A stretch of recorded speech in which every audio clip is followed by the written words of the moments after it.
Bonjour les enfants, aujourd'hui je vais vous lire Arthur et Volo. Et oui, pour pas perdre l'histoire qu'on a déjà racontée à la maison, je vais tout vous relire et ensuite je vais lire l'épisode numéro 3.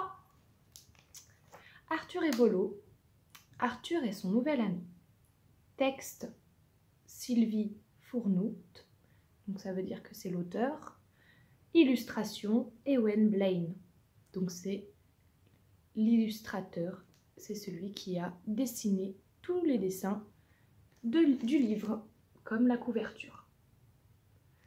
Arthur et son nouvel ami, c'est le titre. Le petit faucon. La journée, Arthur travaille à la cuisine du roi. Il est responsable des légumes à peler. Et le soir, il rentre chez ses parents dans la forêt. Un matin, Arthur enfile son tablier lorsqu'un cri retentit. Cela vient de dehors. Arthur se penche à la fenêtre. C'est Paul, le fauconnier. Il crie après un jeune rapace qu'il essaye de dresser.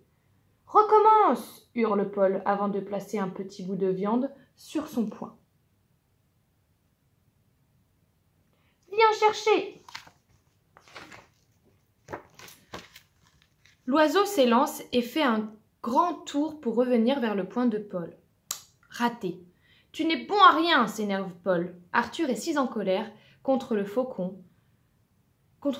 qu'il n'entend pas la cuisinière entrer. « Et les carottes !» s'écrie la cuisinière.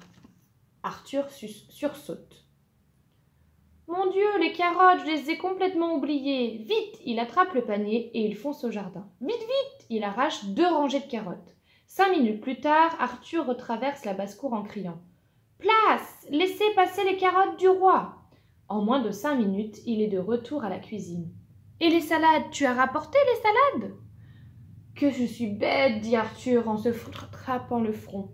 Je les ai complètement oubliées. Vite, il attrape le panier et repart dans le jardin. Il arrive au carré de salade. Là, il découvre, caché sous une salade, le petit faucon de Paul. L'animal a une aile cassée. Sur son dos, il a une petite étoile blanche. « Pauvre petit animal, » murmure Arthur. Au même moment, Paul surgit dans l'allée du jardin. Il est très en colère. Ses yeux noirs lancent des éclairs. Sa voix gronde. « Je cherche ce maudit faucon. Si je le retrouve, je lui coupe une aile. » Arthur s'écrie. « Un oiseau est fait pour voler, libre dans le ciel. »« Tais-toi, » répond Paul. « Tu n'y connais rien. » Et le fauconnier disparaît en bougonnant.